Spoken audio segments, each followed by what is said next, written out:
Hello नमस्कार जय हिंद दोस्तों, स्वागत है आपके अपने परिवार रोजगार विथ ITI में। तो फ्रेंड्स, बार्क की जो हमारी स्पेशल साइंस की क्लासेस चल रही थी उसका आज हम लोग 5वां सेट करने वाले हैं। चलिए बढ़ते हैं अपने क्लास की तरफ। आज का हमारा पहला क्वेश्चन क्या कह रहा है? पहला क्वेश्चन हमारा है जी से संबंधित, यानी जी यानी गुरुत्वीय त्वरण जिसको हम लोग बोलते हैं। तो पहले हम लोग जान लेते हैं कि जी का मान होता कितना है, गुरुत्वीय त्वरण जी का मान कितना होता है। तो आपको बता दें कि 9.8 मीटर प्रति सेकेंड स्क्वायर हमारा गुरुत्वीय त्वरण जी का मान होता है। अब इसमें क्वेश्चन क्या पूछ रहा है हमारा कि जी का मान कम होता है, कहाँ कम होता है, विषुवत रेखा पर कि ध्रुवों पर कि चंद्रमा पर। तो हमारा जो जी का मान कम कहाँ होता है, विषुवत रेखा पर क्या होता है, कम होता है। अब कभी कभी क्वेश्चन आपको ये भी पूछ लेता है कि जी का मान अधिक कहाँ होता है। तो हम बता दें जी का मान जो अधिक होता है वह ध्रुवों पर क्या होता है, जी का मान अधिक होता है। अब इसके बाद कभी कभी क्वेश्चन पूछ लेता है कि जी चंद्रमा पर जी का मान कितना होता है। तो जो चंद्रमा पर जो जी का मान होता है वह होता है जो पृथ्वी पर जी का मान होता है उसका 1/6 होता है। कितना होता है? पृथ्वी पर जी के मान का 1/6 हमारा किस पर होता है, चंद्रमा पर होता है। कभी कभी पूछ लेता है कि पृथ्वी के केंद्र में जी का मान कितना होता है। तो आपको बता दें कि पृथ्वी के केंद्र में पर जी का मान जो होता है वो हमारा 0 होता है।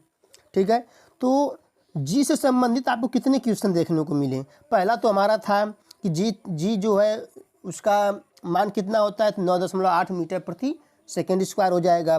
जब पूछेगा आपसे कि जी का मान कम कहाँ होता है, तो विषुवत रेखा पर। अधिक कहाँ होता है, तो ध्रुवों पर। चंद्रमा पर कितना होता है, तो पृथ्वी के मान का 1/6 होता है। और पूछ दे कि पृथ्वी के केंद्र में जी का मान कितना होता है, तो आपका कितना हो जाएगा, 0 हो जाएगा। ठीक है, यानी आपको जितने भी क्वेश्चन हम यहाँ करा रहे हैं उससे संभवतः जितने क्वेश्चन आपको बन सकते हैं पूरा उसका निचोड़ हम लेकर आए हैं साइंस का, ताकि आपको एग्जाम्स में कोई भी ऐसे क्वेश्चन न देखने को मिले जो आपको न आए।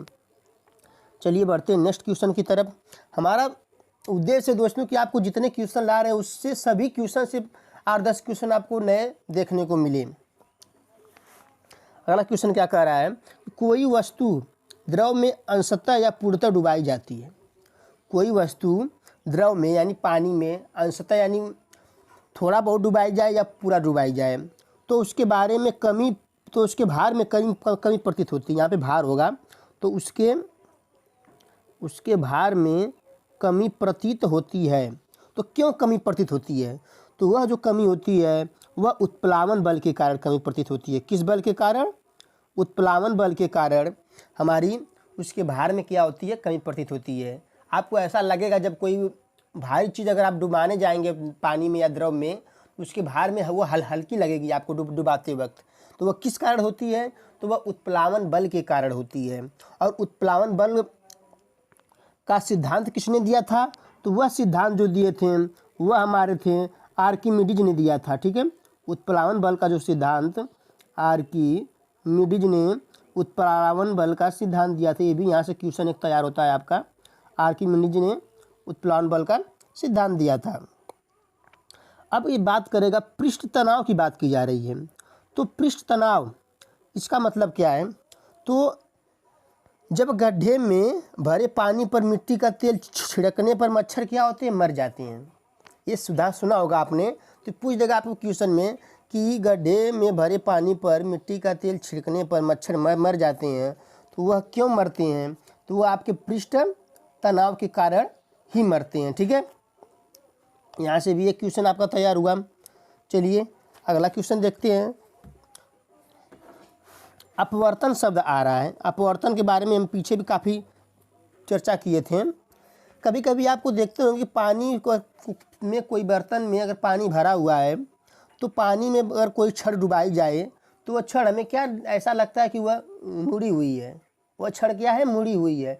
तो वह अपवर्तन के कारण ही ऐसा होता है कि हमें छड़ क्या होती है, मुड़ी हुई दिखाई देती है। ठीक है, ये क्वथनांक शब्द की बात आ रही है। क्वथनांक मतलब अगर मान लीजिए प्रेशर कुकर में खाना जो होता है जल्दी पक जाता है, तो क्यों पकता है? हमारा जो क्वथनांक होता है जो बढ़ जाता है, इसी कारण क्या होता है, हमारा खाना जल्दी पक जाता है। क्वथनांक का मतलब उबलना।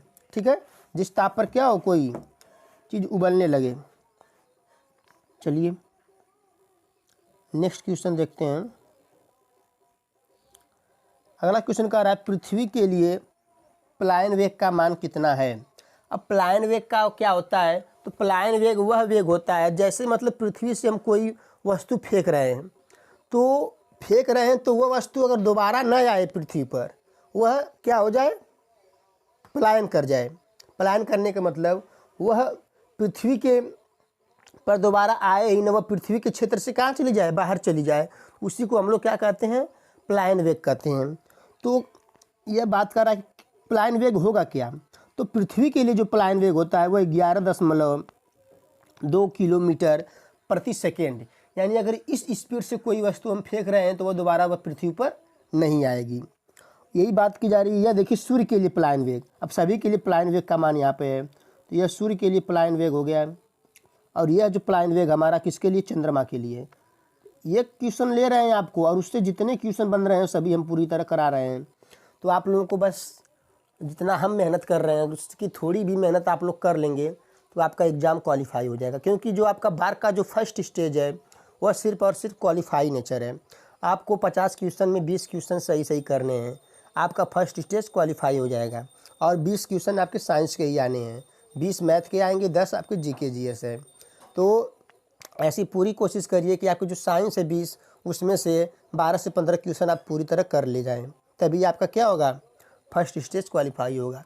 नहीं तो आप थ्योरी कितना हो पढ़ लें, अगर फर्स्ट क्वालिफाई नहीं होगा तो इसका कोई मतलब नहीं है। चलिए अगला क्वेश्चन देखते हैं। अगला क्वेश्चन क्या कह रहा है। अगला क्वेश्चन हमारा कह रहा है पनडुब्बी के अंदर से बाहर देखने के लिए प्रयोग किया जाता है। तो पनडुब्बी के अंदर से अगर हमें बाहर देखना होता है तो हम लोग पारिस्कोप का प्रयोग करते हैं। किसका प्रयोग करते हैं, पारिस्कोप का प्रयोग करते हैं। इसके बाद यहाँ पे बात की जा रही है कि तड़ित चालक क्या होता है। तो जो तड़ित चालक से दो शब्द यहाँ पे बनते हैं हमारे। पहला शब्द बनता है कि इसका आविष्कार किसने किया था, और यह तड़ित चालक बना किसका होता है। तो दो चीज़, तो पहला इसका आविष्कार किसने किया था, तो इसका आविष्कार जो किए थे बेंजामिन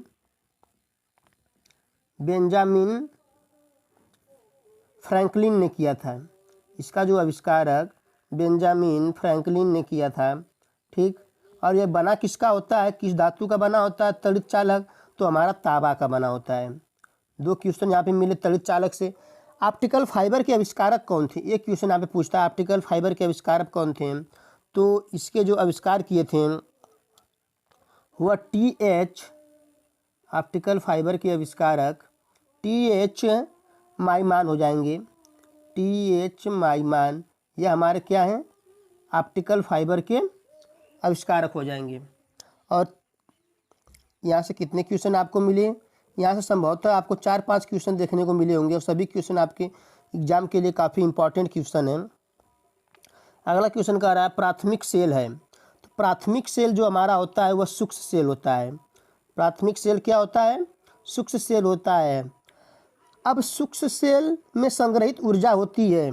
ये क्वेश्चन यहाँ पे और बना, जब सूक्ष्म सेल की बात की जा रही है तो सूक्ष्म सेल में जो संग्रहित ऊर्जा होती है वह ऊर्जा हमारी किस रूप में होती है, वह रासायनिक ऊर्जा होती है, वह रासायनिक होती है, ठीक है। सूक्ष्म सेल में जो संग्रहित ऊर्जा होती है वह रासायनिक होती है। चलिए अब बात की जा रही है यहाँ पे कि जो है सूक्ष्म सेल में रासायनिक ऊर्जा हो गई। अब एक क्वेश्चन और बनता है, सूक्ष्म सेल का कैथोड बना होता है। सूक्ष्म सेल का जो कैथोड बना होता है और एनोड बना होता है, इन दोनों चीज़ों की यहाँ पे बात की जाएगी। तो सूक्ष्म सेल का जो कैथोड बना होता है, जब हम सूक्ष्म सेल की बात किए तो सूक्ष्म सेल को पूरा निचोड़ के रख देंगे एकदम। कैथोड, सूक्ष्म सेल का जो कैथोड बना होता है वो जस्ता का बना होता है, जिंक का, ठीक है। सूक्ष्म सेल का कैथोड जस्ता का बना होता है। और यहीं पे बात की जाएगी एनोड की। सूक्ष्म सेल का जो एनोड बना होता है वो हमारा कार्बन का बना होता है, ठीक है। सूक्ष्म सेल का एनोड कार्बन का बना होगा। यानी पहला बात हमने किया, प्राथमिक सेल क्या है, सूक्ष्म सेल है। सूक्ष्म सेल में जो संग्रहित ऊर्जा होती है वो हमारी रासायनिक ऊर्जा होती है। सूक्ष्म सेल का जो कैथोड बना होता है वो हमारा जस्ता का बना होता है। जो हमारा एनोड बना होता है वो हमारा कार्बन का बना होता है। चलिए नेक्स्ट क्वेश्चन देखते हैं। संचायक बैटरियों में प्रयुक्त धातु है। अब संचायक बैटरी की बात की जा रही है तो इसमें जो हमारी प्रयुक्त धातु होती है वह क्या होती है? सीसा होती है। और सीसा यानी सीसा किसका अयस्क है? तो ये हमारा गैलेना का अयस्क। सीसा का अयस्क क्या है ये पूछेगा आपको। गैलेना अयस्क किसका अयस्क है? तो सीसा का। ठीक है, तो किसका है? अयस्क का मतलब यह होता है कि वह किस धातु से निकाला जा रहा है। तो गैलेना से हमारा क्या प्राप्त होता है? गैलेना हो जाएगा यहाँ पे। गैलेना से हमारा सीसा प्राप्त होता है। ठीक है, आप कहीं कहीं क्वेश्चन आपको पूछ देगा कि संचायक बैटरी में जो प्रयुक्त अम्ल होता है वह हमारा कौन सा अम्ल होता है? वह हमारा सल्फ्यूरिक अम्ल होता है। H2SO4 जिसको बोलते हैं सल्फ्यूरिक अम्ल। H2SO4 जो हमारा हो जाएगा सल्फ्यूरिक अम्ल, ये हमारा किस में होता है? संचायक बैटरियों में जो प्रयुक्त अम्ल हमारा होता है वह कौन सा होता है? सल्फ्यूरिक अम्ल होता है। और कहीं कहीं पूछ दे कि एक कोई कार बैटरी में जो प्रयुक्त विद्युत अपघट्य होता है वह क्या होता है? वह भी हमारा क्या होता है? सल्फ्यूरिक अम्ल ही होता है। ठीक है, तो चलिए नेक्स्ट क्वेश्चन देखते हैं। चुंबक की बात की जा रही है। चुंबक, अस्थायी चुंबक बनाया जाता है।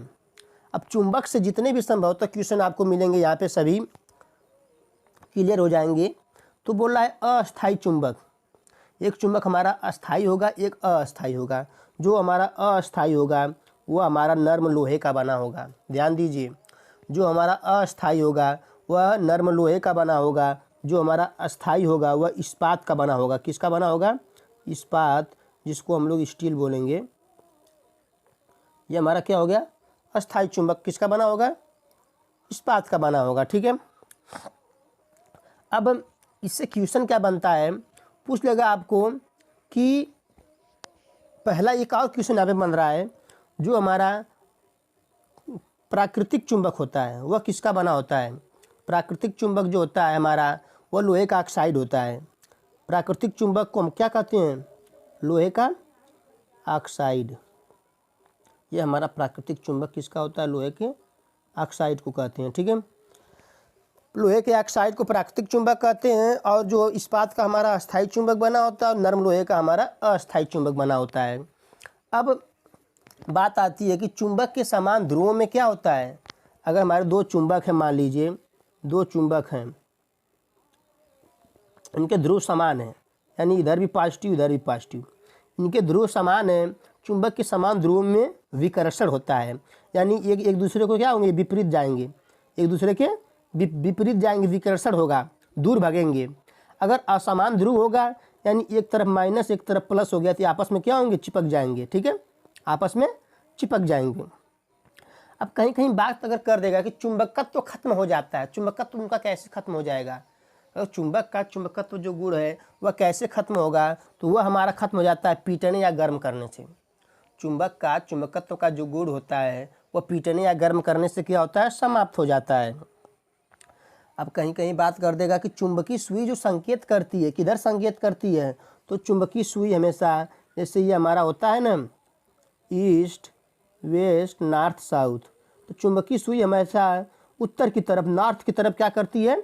संकेत करती है। अब बात करेगा कि चुंबकीय क्षेत्र का CGS में मात्रक कितना होता है?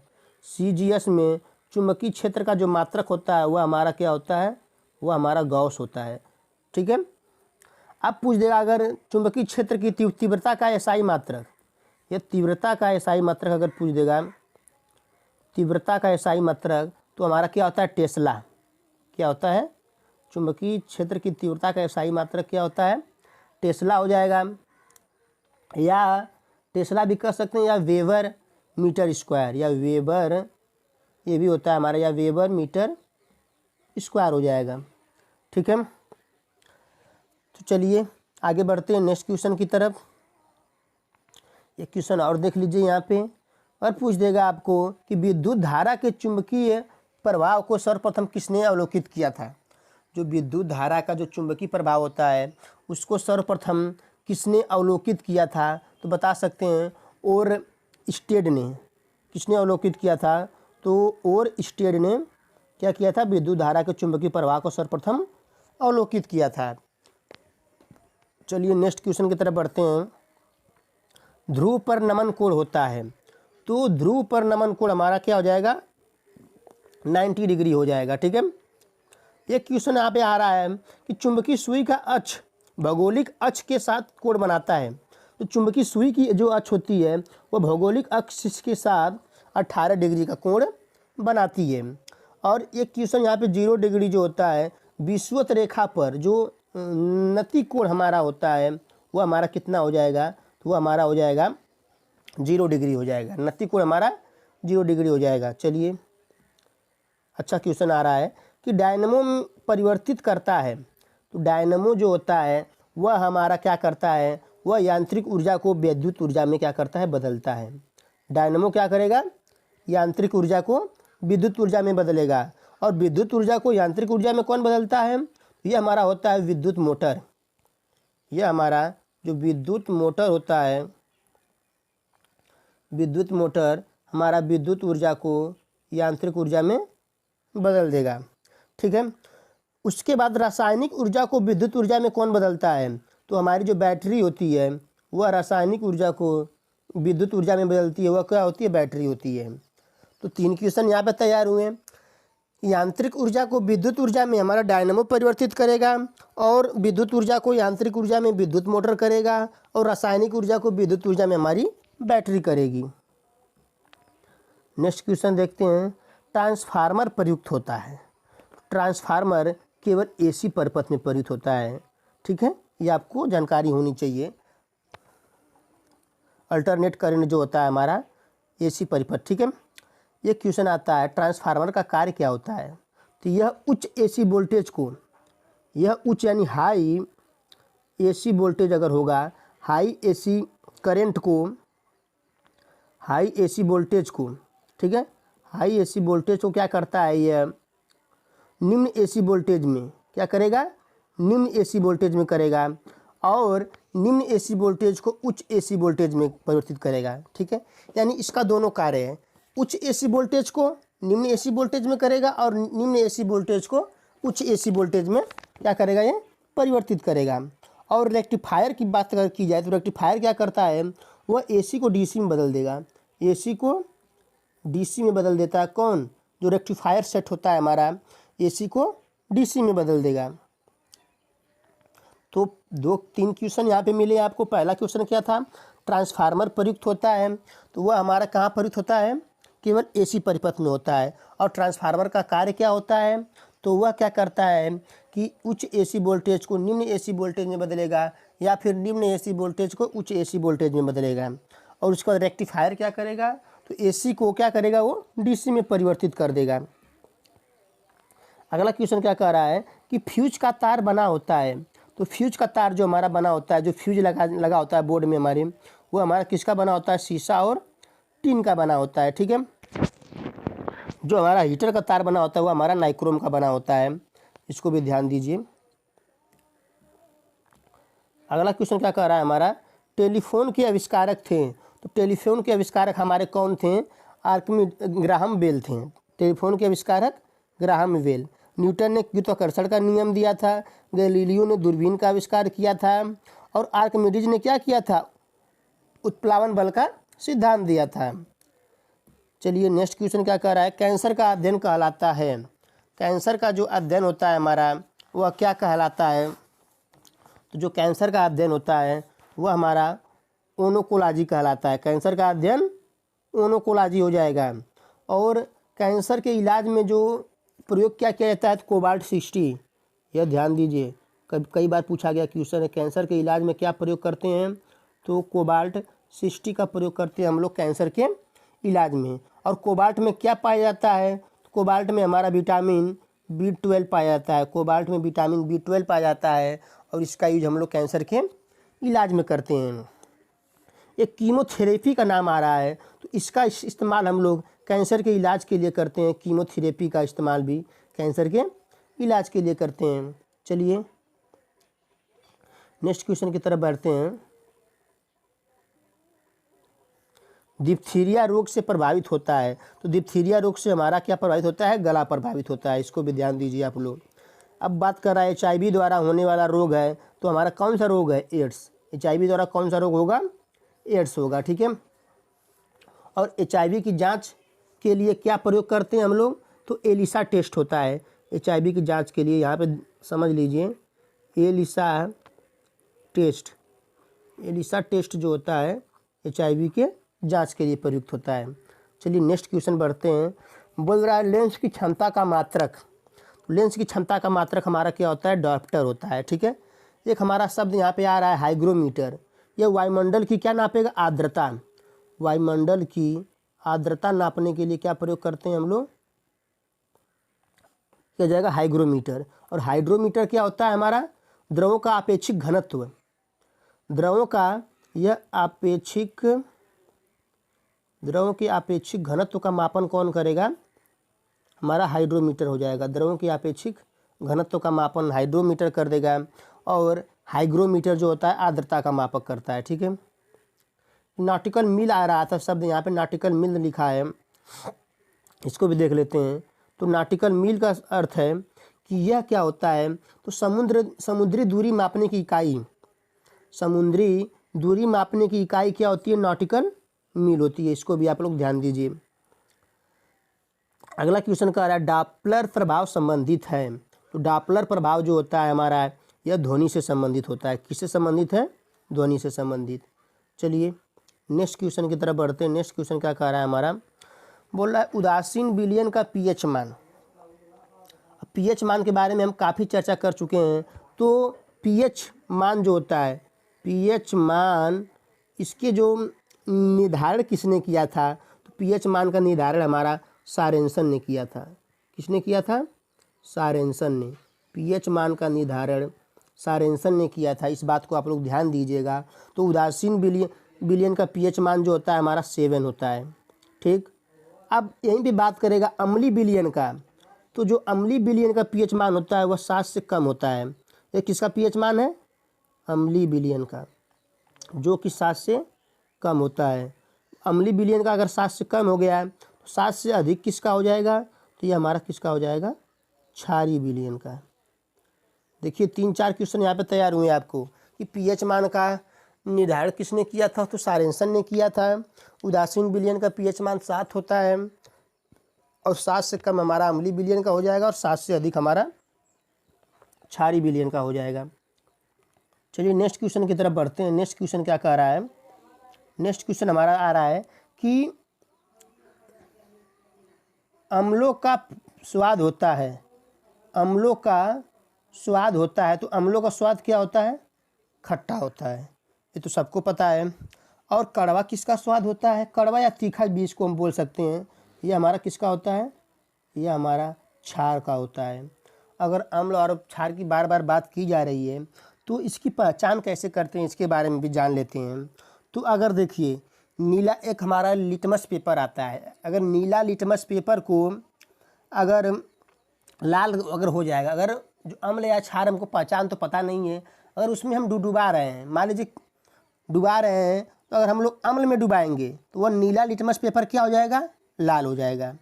अगर हम लाल लिटमस पत्र को नीला कर देता है क्षार, उल्टा सिस्टम है। नीला लिटमस पेपर को लाल कर देगा, अम्ल करेगा, और लाल लिटमस पेपर को नीला कर देगा तो कौन करेगा? क्षार करेगा। 2 क्वेश्चन यहाँ पे तैयार हुए। एक बात करता है क्वेश्चन, एक और यहाँ पे पूछा जाता है कि जल में घुलनशील भस्म कहलाता है। जल में घुलनशील भस्म हमारा क्या कहलाता है? क्षार कहलाता है। चलिए नेक्स्ट क्वेश्चन, लास्ट क्वेश्चन आज का हमारा है। बोल रहा है अम्ल में कौन सा तत्व के परमाणु अनिवार्य रूप में रहता है? तो हाइड्रोजन तत्व के परमाणु हमारे अम्ल में क्या रहते हैं? अनिवार्य रूप में रहते हैं, ठीक है।